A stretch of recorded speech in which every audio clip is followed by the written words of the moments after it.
Hello, welcome to the Climb to 1800. It is day 107, and yesterday we lost an unfortunate game to a Royal Fork. So I'm going to try to get back into the 1650s today. Let's search for an opponent, and we are up against Viciously Buoyant, a 1628. We are, of course, going to be playing e4. They are going to be going Scandinavian defense. We have not seen the Scandinavian defense too often. And already I don't know the move queen to d6. I'm used to queen to a5 or queen back to d8. But I don't think that my plan changes too much. I am simply going to push d4. That's generally the plan, that I'm going to bring out a knight. And already I don't know this line. I mean, I didn't know it from queen d6, but I don't fully see the point of h6 because I was never going to bring a bishop out there. I think that I don't need to think about it too much, though. I can probably just play any developing move. I don't, except for bishop to e3, because that would allow knight to g4. Oh, I guess that he wanted to stop my knight from going to b5. That's probably the idea. But we are just going to develop. You know what? Let's keep it so freaking simple today. Let's just go bishop e2. Maybe bishop c4 was better, but I don't even want to give him any ideas at all. So, do you know what? Let's literally just castle. Let's just castle. Let's keep it so simple, so solid, right? Okay, so obviously he wants to castle as well. I'm feeling like bringing my bishop out and then playing bishop out, queen d2. I would play queen d2 first, but obviously that would block in my bishop. I could also fianchetto my bishop, but I don't think that that's a great idea in this position. Or I could play rook to d1. Instead, let's just bring out the bishop right now. Trying to be playing a little bit faster in the opening than I used to be playing. I used to lose all my time in the opening and then not have time to use any tactics or anything. Useful to note that once I'm defending the e4 square, I can force a knight trade. Okay, so immediately being pretty aggressive. Do you know what?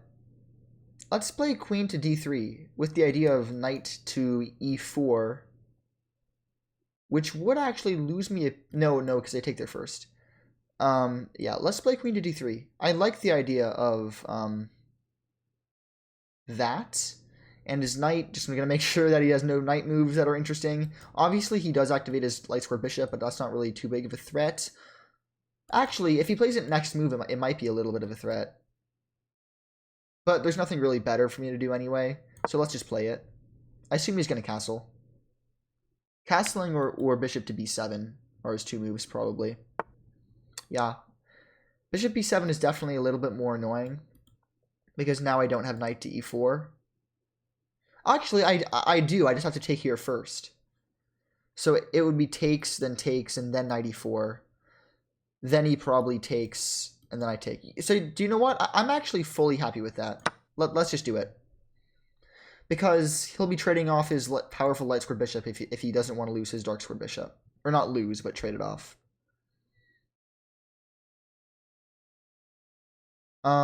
Worth noting, he does not have this knight capture, winning a pawn.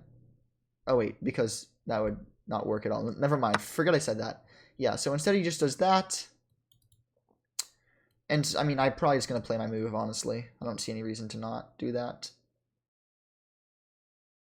Yeah, well, let's just do it. Let's just do it. Yep, he just captures, and now we are fully fine. And I could try to get fancy with some interesting defenses and yada-da-da, but honestly, why not just bring out a rook? I don't want to push c3 yet, just because I don't want to be as committed as I would have to be for that. However, if I do play c3, that would stop knight to b4, but rook d1, knight b4. Oh, actually, that is annoying because that does fork my pawns. You know what? I know I said that I wouldn't do this, but on second thought, I think that this is actually a pretty strong move because it stops any knight ideas, and it also kind of puts a granite, makes his bishop bite on granite, which is a Daniel Naroditsky saying. Okay, now we're on move 13, and I have some decent time. So I am no longer going to be rushing as much as I was a minute ago. I could bring this out. That looks terrible, though. Let's just play it so simple. Let's bring a rook out to d1. So simple, so solid. And then I might even have ideas of knight to e5, and then after captures, I hit his queen, so that forces the queen trade. But that does actually lose a pawn, so right now that actually doesn't work. However, no need to get antsy. I have a million ways to proceed.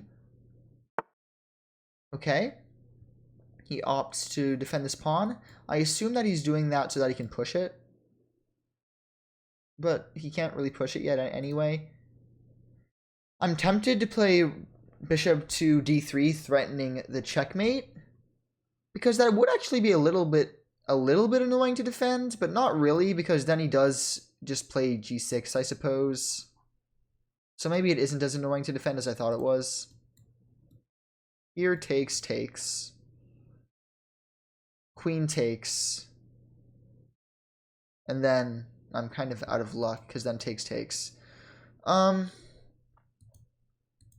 Yeah, I'm not in love with this, but I also don't hate this. I do kind of like bishop to d3 just because it does point his bishop in the direction I want it to be facing. And then also, obviously, I can drop it back to c2 at any time, really. So let's just do that. Obviously, he isn't going to hang this pawn. The bigger idea is that I make my bishop a little bit more active, because it isn't doing too much when it's biting into this pawn wall. And if need be, I'll probably draw it back to c2, as I said. Yep, so he just does exactly what I imagined he would do. Let's not think too much. Let's just bring a rook out. Thank you. My mother just bring me some water.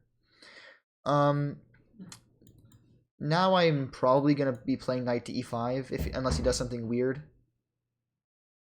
Oh, actually, knight e5 doesn't really work anymore, because now takes... No, never mind. It does work, because here takes, and he actually would lose a piece there, so he can't take with the knight after I play knight e5 unless he does something to allow it right now.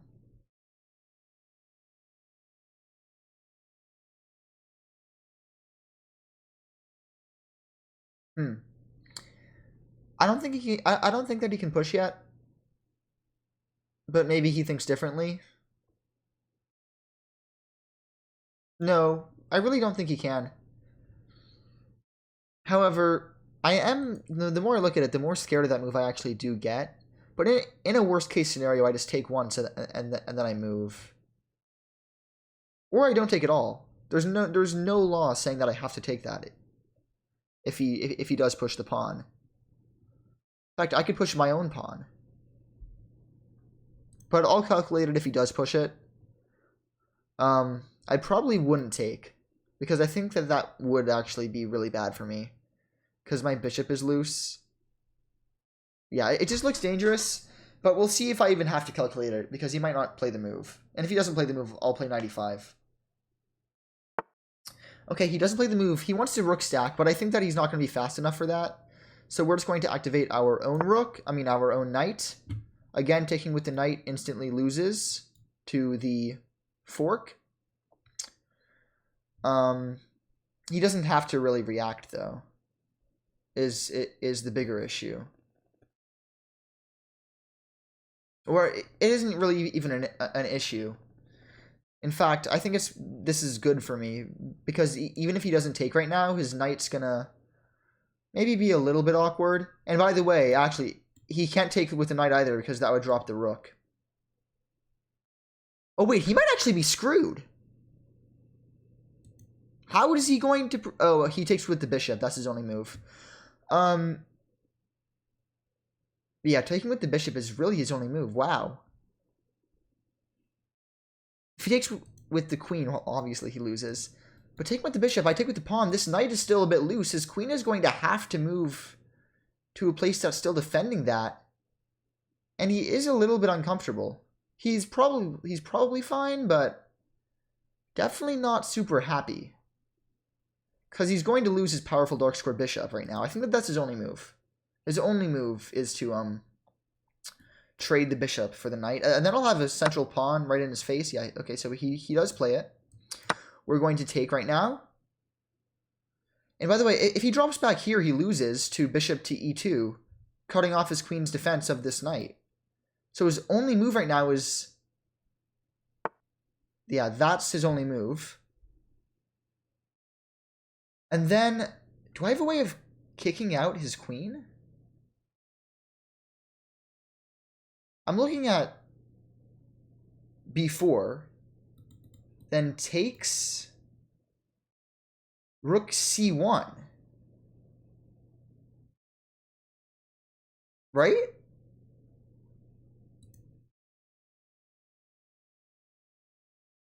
I think that wins, or is at least winning the piece. Right? I don't see the issue with that. Here, rook c, queen takes, then his best move is probably to take this pawn. Then I take with the queen. And he definitely doesn't have enough compensation. Although these pawns would be scary. I will be giving up 2 pawns for the piece if I go for that line, which is a consideration. So it definitely isn't like, oh my god, I'm winning the game, because 2 pawns for a piece is reasonable compensation enough. Reasonable enough compensation, I should say. In fact, it's reasonable so much so that I'm gonna look for alternatives for a moment. However, I do think I'm gonna end up probably playing it. You can't take here because then I would just take with check. You know what? Let's just play it. I do think that is my best move.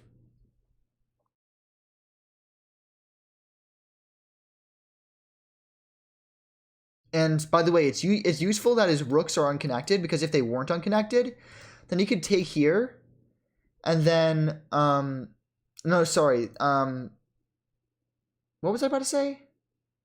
I don't remember why I was saying that, but for some in some line, I think that it was useful that the rooks weren't connected. What was it? It was here, then I don't remember. Maybe I was imagining things. But it looks like we're going to be up 1 point of material if my calculations are correct, which they very well might not be. However, again, these pawns are strong, so it isn't black and white just yet.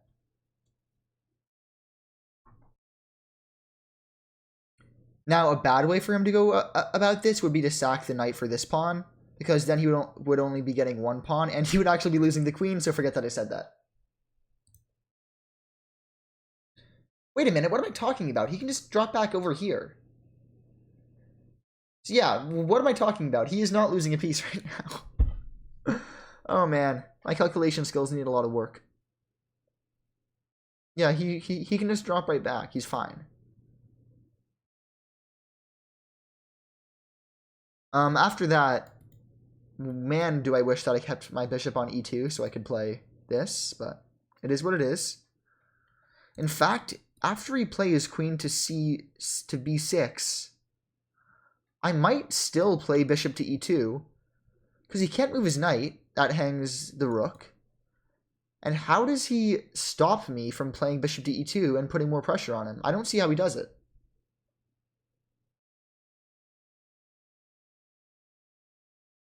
Oh, I'll tell you how he does it. He just plays rook to d8, actually. So somehow opponent is fine, but it does look like I'm the one calling the shots, which I enjoy. Oh yeah, or he could just do that.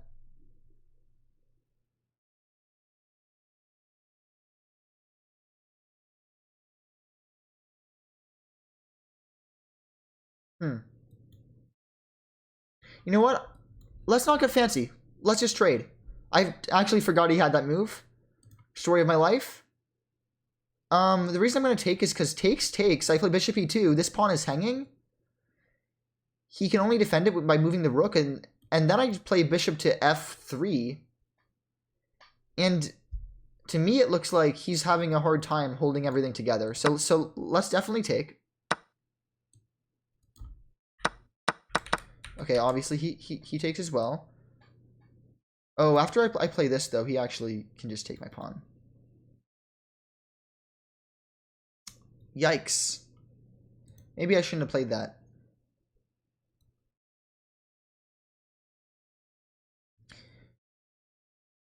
Okay, I might be screwing the pooch a little bit. Maybe I was never winning. The only way to defend my pawn, though, is to play f4. So let's just do it.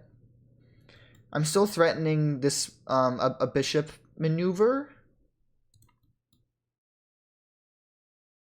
However, he can probably break apart my structure pretty easily. So yeah, this is definitely not winning. I was totally hallucinating before. So ignore everything I said before, like, 2 minutes ago. For some reason, I just thought he was losing the knight, but he just fully was not losing the knight, so it is what it is. Now, I do think that white is still maybe slightly better, but definitely no winning advantage. Yeah, that makes sense. I do still think I'm going to play bishop here with the idea of stacking it, but I'm not sure how much good that's going to do me. But in any case, oh, is it better to go bishop e2 or bishop to c2? I'm not totally sure, because I do like the fact, you know what, let's go to c2, because in the future, I like the fact that it's x-raying the king. e2, it looks like it might be getting in the way of some rook attacks and stuff. So, and it, yeah. So let's keep things on this side of the board for now. Yeah. That seems like the slightly better move. The idea is to go to b3, of course. However, he can just move his knight right now, and then kind of restrict my bishop. I think that his best move right now is probably a waiting move. Or not even a waiting move, just a move that looks like a waiting move, like knights to, oh, not that. I do not think that that is the best move for him. Maybe it is, though.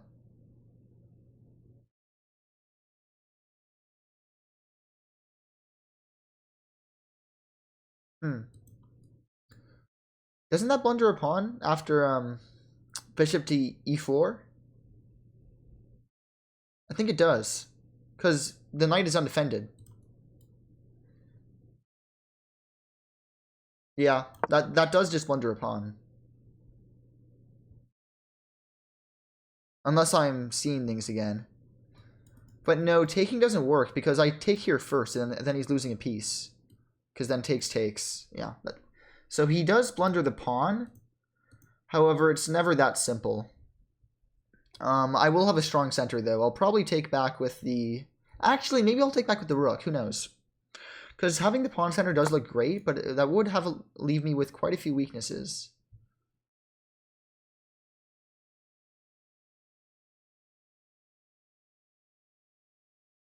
Okay. I didn't see that move, either. Not seeing a lot of moves, it appears. So takes. And I guess I just take with the, pawn. But then, can I defend this pawn like in the long term? I'm not sure I can. And it's also looking like he's getting into c2. Here takes. No, that doesn't work. Takes, obviously he'll just probably take with a rook. And takes. I can push this pawn, but that just blunders this. No, it doesn't. Wait, push this pawn. He can't take there because of takes, but he can take like this. No, he can't because it takes. So here, he does probably have to take. And then takes. But then he just takes here and he's fine. Here takes. Oh, then he has to play takes. The problem is that he's getting into my 7th rank. So I think that in any case, I definitely take there first. Okay. Now, taking here would be, I think, a mistake because... Oh, wait, no, he can't double the rooks, though. Takes. Then he gets in this move, which is a big issue. So I think that I have to take with the pawn. Taking with the pawn, he can't play this. That's the key detail that I missed. However, he can play this.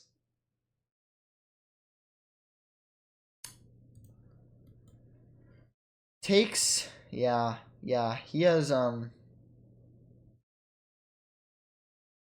rook to c4, it would appear. However, it's also useful to notice that he actually can't take here because this rook would be hanging. The problem though is that if I don't take there, then he just takes on c3. Maybe I'm trying too hard for a winning advantage when there isn't one. Takes, takes, takes. He still has this move.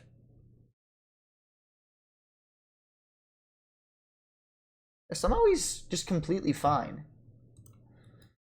Takes here. Then he's going to take here on the next move, and I guess I just got to be content with that. Takes here. No, no, then I just push it, but then he takes here too. Jesus.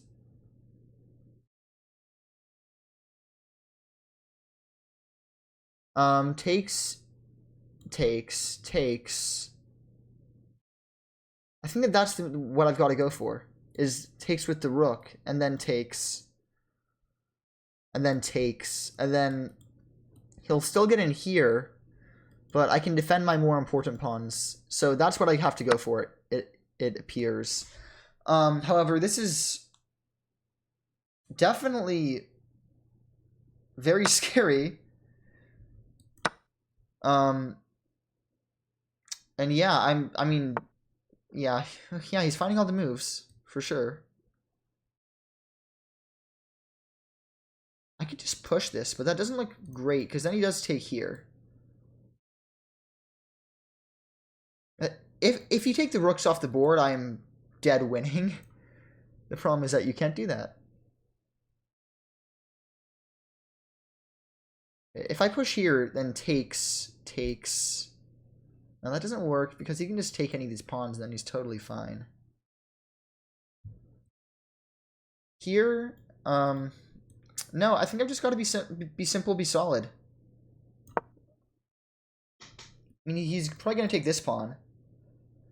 But then at that point, I play rook to d2 to defend my a2, and then I start bringing my king in. And it looks promising in the very least. Yeah, I can't let him get that, so I'm going to have to play rook to d2. I think that checking me would be a waste of time.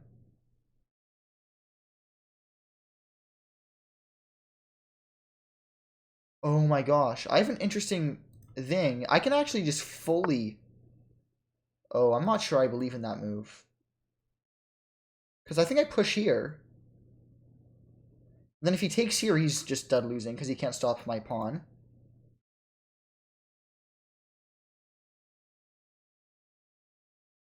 And then if he gives me... Okay, I think that I'm winning now. I think I'm winning now. He definitely can't take this pawn. 100% not. And I think that I'm pushing d6 no matter what he does. Okay, yeah, that should be GG. I don't think that he can stop my promotion. Whew. I'm not going to celebrate just yet because I've been wrong many times before. But I really think that's wraps. Yeah, takes. And he just isn't in time. Yay! Yep. That is another victory for the Fambu. The resignation isn't coming in, but hopefully it'll come in pretty soon because he will not be able to stop me, quite simply. If his king was one square closer, then he could. But alas, it's not. And that is my improving in endgames coming in useful. By the way, I'm sorry for how messy my bed is. I forgot to make it, and there's a guitar on it. So yeah, sorry for that. Looks like he's looking for a way to move forward. I don't think there is one. Everything in my position is solid, and I'm just going to promote.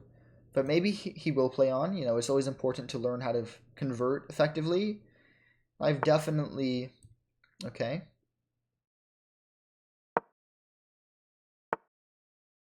Okay. He was hoping maybe that I pre-moved, I suppose. But even if I pre-moved the promotion, that would still be winning. So yay, that is a victory. I will say GG in the chat. And we are back in the 1650s, which feels very nice indeed. Let's hop into a quick game review and see what I did right and wrong. Okay, 89.2 accuracy. That's a solid game. Computer estimated ELO is 2050 for me, 1650 for my opponent. Very happy about that. Let's just review the game. Looks like I did miss quite a few winning chances in the middle. This is all just pretty basic moves. I didn't really know theory, but it's okay. Queen d3 is wrong. Why? Oh, I should have activated my knight even earlier than I did. I guess that makes sense, because now it's eyeing really juicy squares after a move like bishop f3. And yeah, bishop f3 is the next recommended move, because now it's just so active. Okay, so fair enough. I did miss that move though. And taking is the right course of action, and all this is fine. It did want me to probably... Oh, I wanted me to play a4? Doesn't that lose a pawn? Okay, wait. It wanted me to play a4. Doesn't... What if he just takes? Oh, his rooks aren't connected. So taking here too would be a massive mistake, because I take with the knight.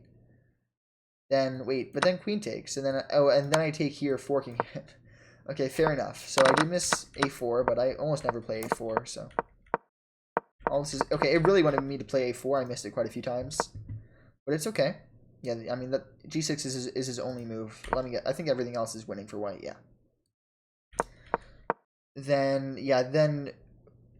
rook e7 is really his big mistake, because that gave me time to play knight e5. I'm assuming that knight e5 is the only winning move. Yes, it is. Everything else is fine, but knight e5 is the only one that gives me a decent advantage. Now he's in a lot of trouble. I thought he was losing a piece here. It looks like he actually is with best play, but I messed up. They wanted me to go back. Doesn't he just trade queens? Oh, after trading queens, I take with the bishop, and then he's still pinned. Oh, and if he doesn't trade, he has to trade. In fact, here it wants him to sack the queen for a rook. And then it actually, yeah, okay, so fully my bad on missing that. I put it back to equality. I can't, yeah, I mean, I just fully missed bishop to c2. But sometimes that happens. Then I play on. It still wanted a4. I still didn't play a4. It's interesting that it wants a4 here, because a4 does look like it's losing a pawn. Oh, wait, no, never mind. It wants me to bring in my king on a higher depth, it would appear. But anyway. Oh, is here where it wants a4? No. I played the right move. This is a mistake because of, and only because of my move. Everything else is equal or worse, probably, for white. Rook e6 is only real move. And then I mess up. I do mess up. Because as I was calculating, so I kind of realized that this move gives him so much counterplay. Instead of wanting me to just bring in the king, it would appear. And then after takes here, rook c1, he can't hold on to this pawn. So he's probably just going to have to play c5. And then after takes, he can solidify it. Fair enough. Okay, so it could have gotten very complex, but all this is equal at least. Yeah, I'm actually not fully sure why king f2 is the best move, and on a higher depth it actually wants cxd4. cxd4 instead. The one move that nobody wants is taking with the bishop. Yeah, all this is fine. Then it wanted me to bring my king in, but this is fine too. Now my sneaky move is d5. I wanted me to still bring my king in, but taking here is where he just loses the game, because I did calculate it correctly. He can't stop my pawn. He just can't stop it. There's just no way. Now, if his king was here, then I waste a move. Oh, first, okay, actually, that would mate me, but then I waste a move. Then he isn't time because, oops, his king gets in front, and then he's actually winning because he's probably gonna win this pawn. After a move like, oh, like, I don't know, like a3, rook, c4. Then he's just probably gonna go back. Yeah, so that will be losing. That shows you the importance of a single tempo. But he isn't in time, so instead he just loses. I'm not fully I mean, I guess he just accepted the fact that he was losing. Maybe he thought I would pre-move this, but even if I did pre-move that, then I'm still up a rook and I still win. But, I mean, I guess he just kind of resigned with that move. Who knows? Anyway, very glad to be back up into the 1650s. Thank you for watching, and I'll catch you tomorrow. Bye-bye. Have a great night.